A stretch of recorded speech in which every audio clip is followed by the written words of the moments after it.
Thank you for watching Hack the File. I'm Michael Lopez, and on today's episode, we're going to do Chapter 2 of Network Basics for Hackers. Enjoy. All right, we're back.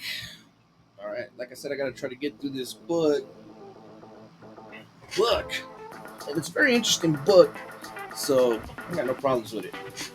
All right, Chapter 2 Subnetting and CIDR Notation. To begin, let's state the obvious. First, to become a network engineer or network security engineer, you should have an understanding of subnetting. Second, there are a number of tools that are convenient and useful in calculating your subnet, including subnet calculators. This having been said, calculators and other tools are no substitute for understanding subnetting. This is what we intend to do here. Why subnetting? Subnetting lets network administrators use the 32 bits in the IP4 IP address space more efficiently. They can create subnets within a class A, B, or C network. This enables the administrator to create networks with more realistic host numbers. Subnetting provides a flexible way to designate which portion of IP address represents the host IP and which portion represents the network ID. In addition, even if a single organization has thousands of devices, they don't want them all running on the same network ID. The network would slow dramatically. By dividing up the network, you can have different physical networks and broadcast domains. Subnet mask quick reference. So this is a subnet mask quick reference. Let's see if I can get a better visual of that.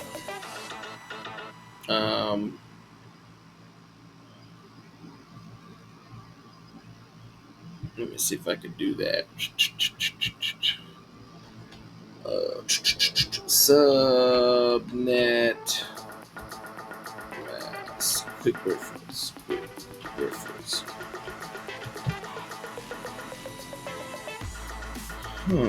Let me see. Yeah, that works.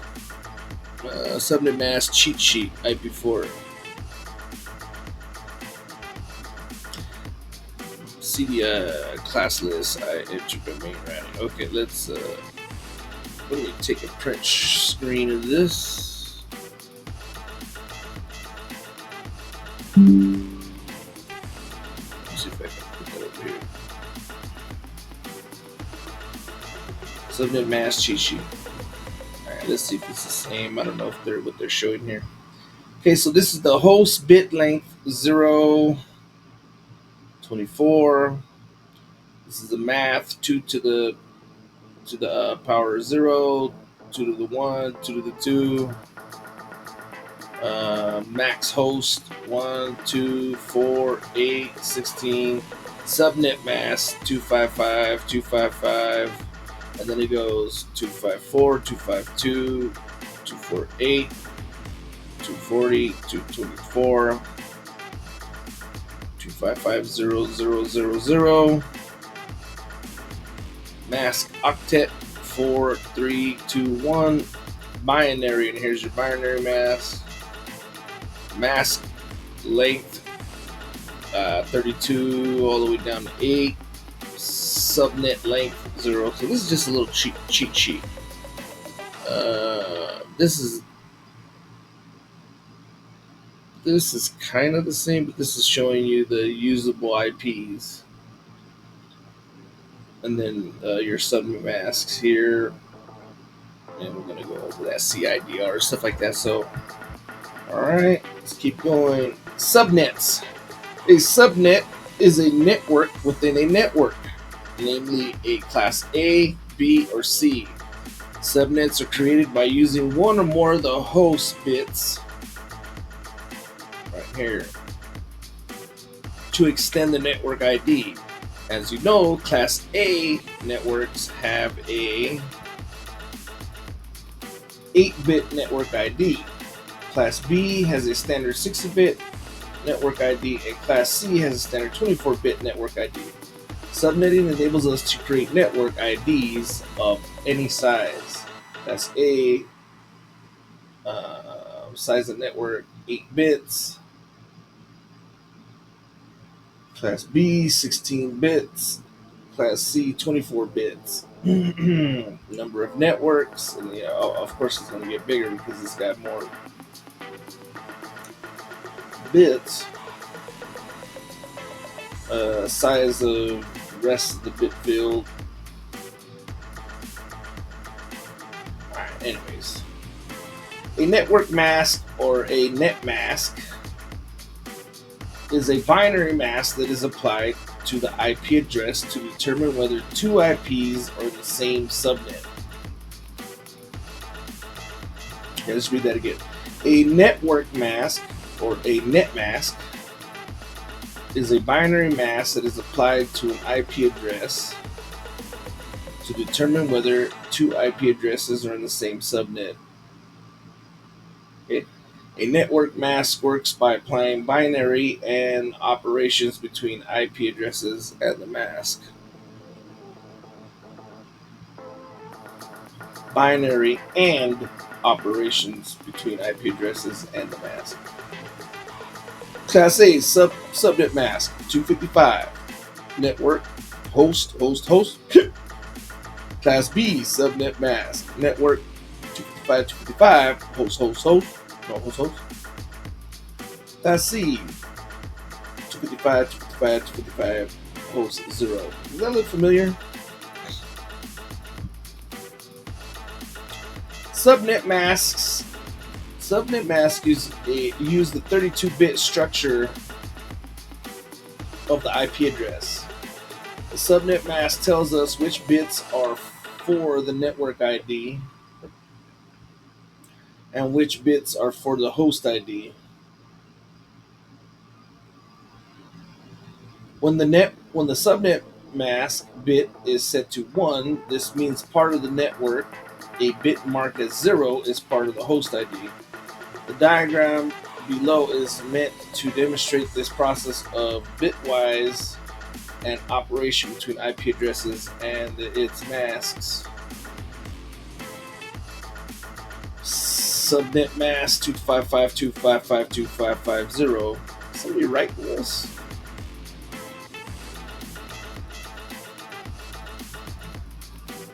IP address 192.168.1.5.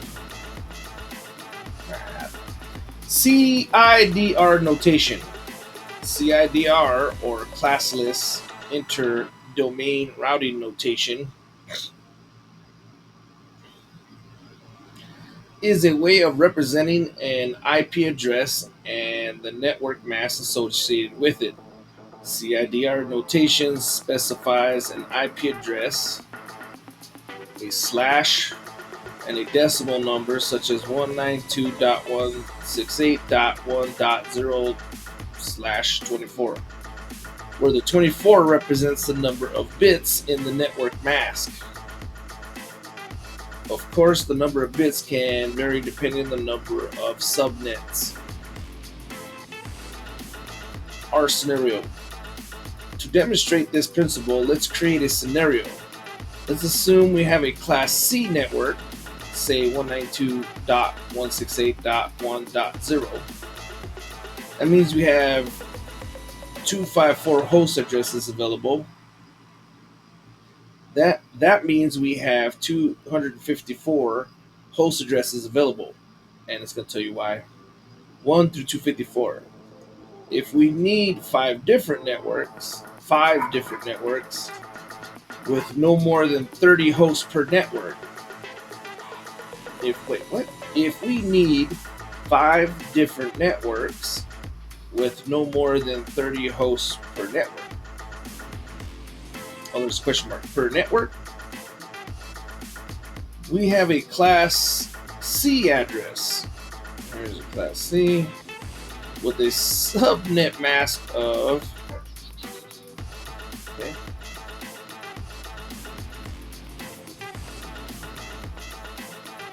subnet masks. Subnet masks use the 32-bit structure of an IP address. The subnet mask tells us which bits are for the network ID and which bits are for the host ID. Did I skip this? I did. We were supposed to read this first. When the subnet mask bit is set to 1, this means it's part of the network. A bit marked as 0 is part of the host ID. The diagram below is meant to demonstrate this process of bitwise and operation between IP address and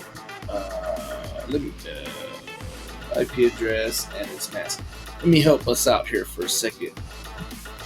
I'm going to clarify something here because I noticed that I don't think he did, or he did, but it's in a different. I think it was too soon, and then now he's going into this stuff, and he's not really clarifying, or he did clarify, but really quick.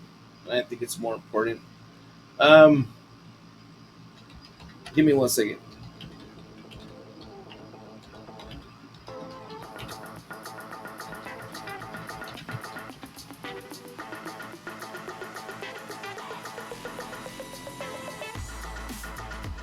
Okay, hold on. Subnet mask is 32-bit structure IP address. The subnet mask tells us which bits are for the host ID. When the subnet mask bit is set to 1, so it's part of the network. A bit marked as 0 is part of the host ID. Okay.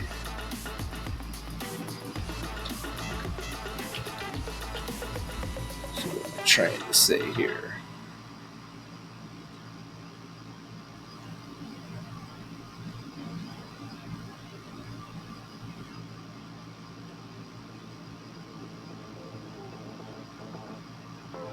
Alright, so an IP4 address like 192.168.1.50 is split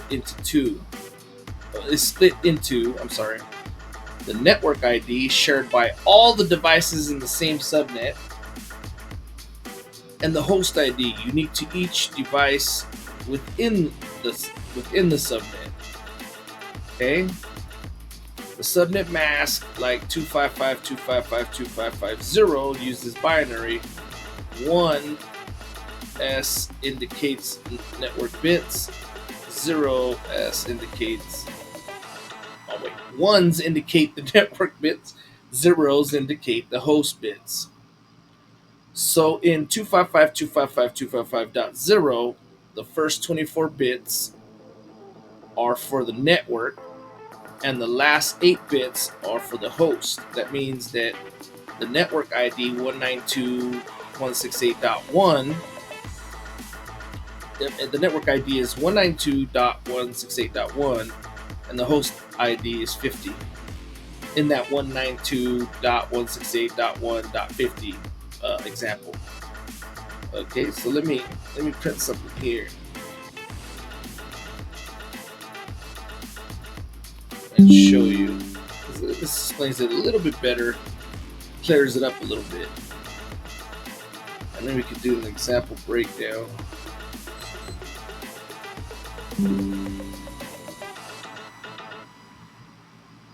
So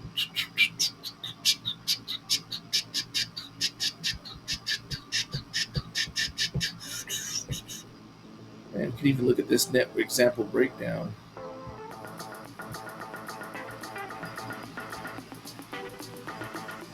So in this example breakdown, let's take the IP 192.168.1.50, right?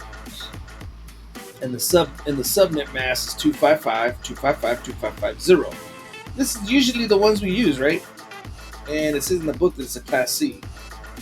And it's going to go more into Class A, Class B, Class C, and who uses them and stuff, right? But for now, let's just look at that, right? That looks familiar. These both look familiar. Okay, binary IP, and we're not going to worry about the binary yet. The binary mask. Okay, apply a bitwise and So your network ID is the 192.168.1.0,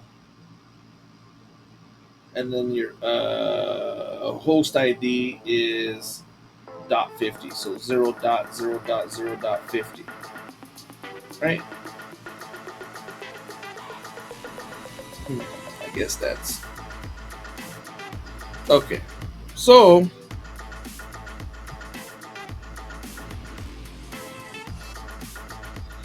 all right, let's keep going. I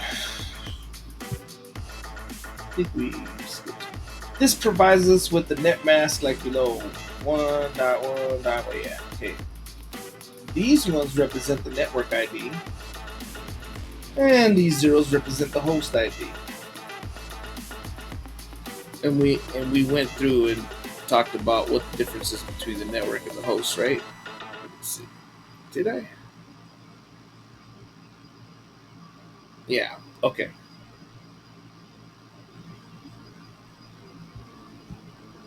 Hold on.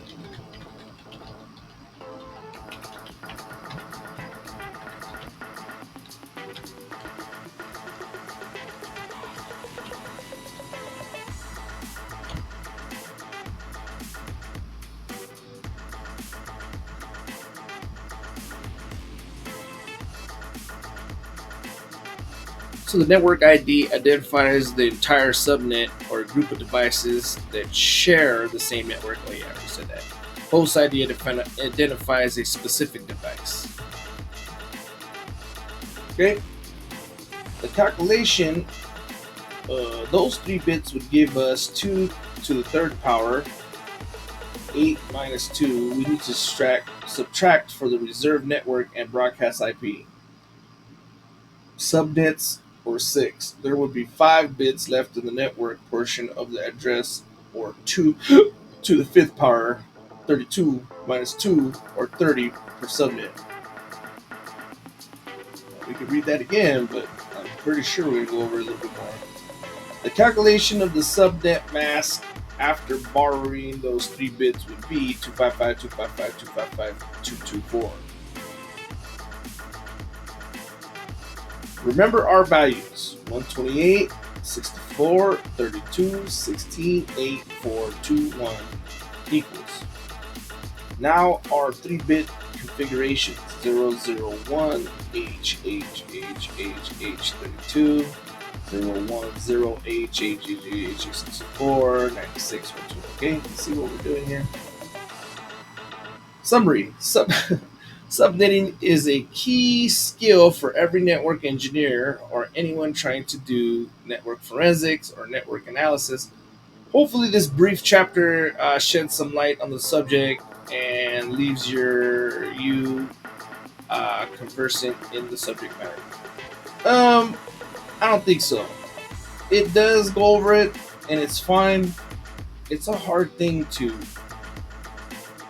It's not really hard, but I mean, if you're really good at math and you're really good at, like, when you look at numbers to see how things are, then you're gonna take to it like a fish to water.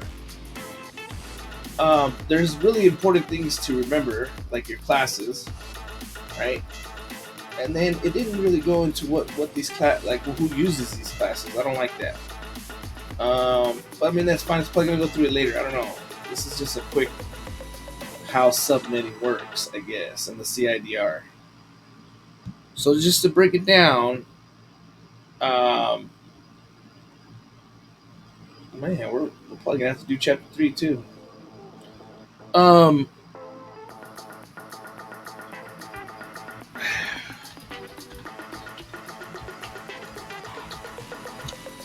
I think I could probably. I have another book that goes over this a little bit better, but that's fine.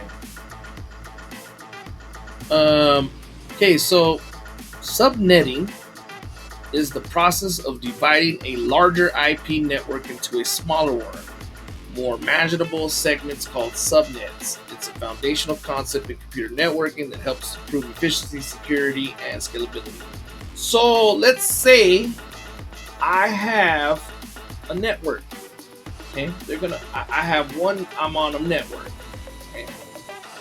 And I want to segregate certain devices on different subnets.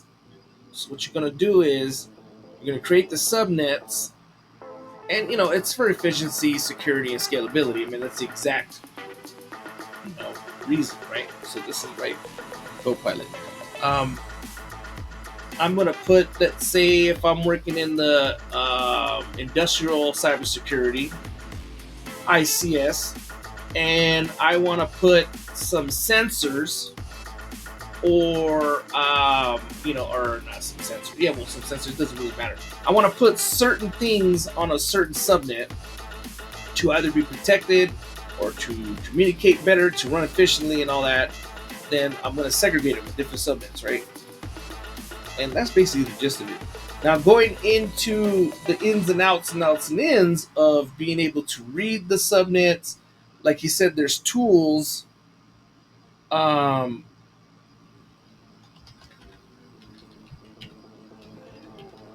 Let me see.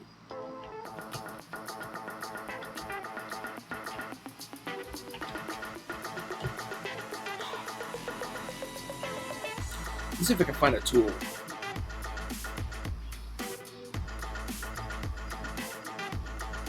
Subnet calculators. Now, he was talking about subnet calculators. Subnet Ninja. Let's look at Subnet Ninja. So here's Subnet Ninja. I don't know. I just pulled it up. I'm not a network administrator or networking engineer. Okay, I'm none of that. But I know that people in the IT field, when they're setting up networks and stuff, when you're putting devices or hardware or whatnot into certain subnets, and you're engineering your network or whatever. They probably use stuff like this, right? And it's an easier chart, because I'm sure they. I mean, if they do it a lot and they do it constantly, they have it all memorized, right? And then they know the math behind it. So what that chapter was is it was teaching you how to do the math behind it. Does that make sense? And I left out some important stuff like IP6, like why we only have 254. Well, what's the subnet 255 for, right? And that's your host. And I'm sure I think they kind of did say that. Anyways, but I could be wrong. I the more stuff I'm not a networking master, okay, but I think I'm correct. But anyways, so here's a little cheat sheet, and that this is what probably IT uses and stuff like that, and to set up networks and devices on the network. So let me see, what else can I say about this. Anyways, I think it was a pretty good introduction, but if you want to get a little bit more into subnetting, because I don't know how much this touches it, right? This is networking basics for hackers. You could go over this book here. One of my colleagues wrote it, and it's called Subnetting Master Crafting IP Networks by Joshua N. Dersh. I would pick this book up. You can get it for like $10 on Amazon, and it really goes over what subnetting is. Okay, and this guy's a teacher, so you're going to learn more in depth about subnetting, right? And I might do a series on this to go through this book, just because I think it's really important. Okay, especially for hackers, if you're pen testing and stuff, you need to understand all this on a master level. That way, you're not playing around with your IP addresses. You know where things are. You know where you're at in the network. You can figure it out. And But this is the book, okay? Now let's talk about Boolean operators. If you don't know what that is, then you need to Google it or just do some research into Boolean and binary numbers, right? So, anyways, I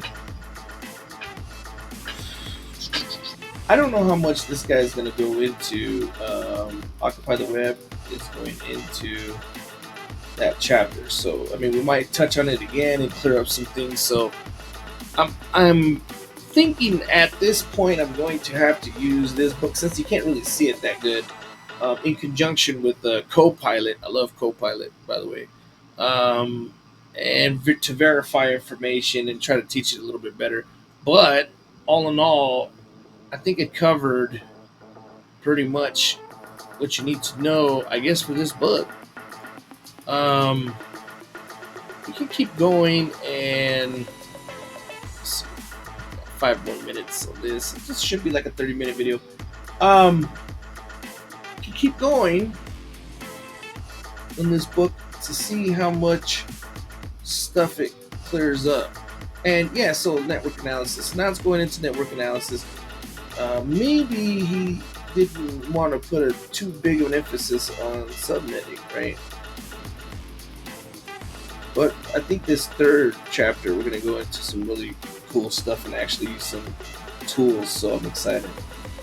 All right, that was HackTheFile on chapter 2. I'm going to go ahead and do chapter 3 like back to back. So I might release chapter 2 and chapter 3 videos together.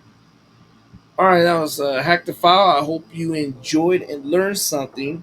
And this is what I would recommend, other than picking up that book that my colleague wrote. I would do some research on subnetting and on subnetting and just networking in general, because like I said, you can jump ahead to subnetting, but if you don't understand how even like what classes are which and who uses what, then it's kind of murky. It's kind of like, okay, well, what is class A, class B, class C? Like, well, what does that matter? And he's in this book, it's going over the math on it, and all the powers and stuff, and how they separate, how it works from the inside out. But if you don't have a clear understanding of what even networking is, besides the topography and all that and how it's hooked up and all that stuff, more of like what is what is the WAN, what is an LAN, and stuff like that, and why did it come to be, and and all this stuff. I would do research on that first and get into the historical parts of things, because like I said, this my most famous words that I love saying and that I live by is, if you don't understand the history of something, okay, no matter what you're learning, if you don't know the history of it, like why it's even there, why it started, then you don't know where it's at now, and then you don't know where it's going to be in the future. But if you do understand the history, and you understand why it was put into place, and you understand what its purpose is and what it was supposed to do and all that stuff, then you can go from there.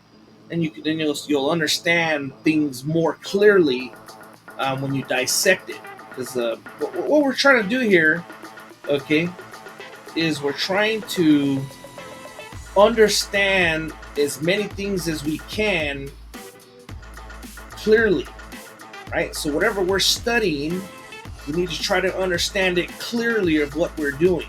We don't want to be murky or muddy. We want to clearly understand what we're doing, at least the most important parts of it, right? All right, that was HackTheFile, and I'll see you in the next video. Enjoy.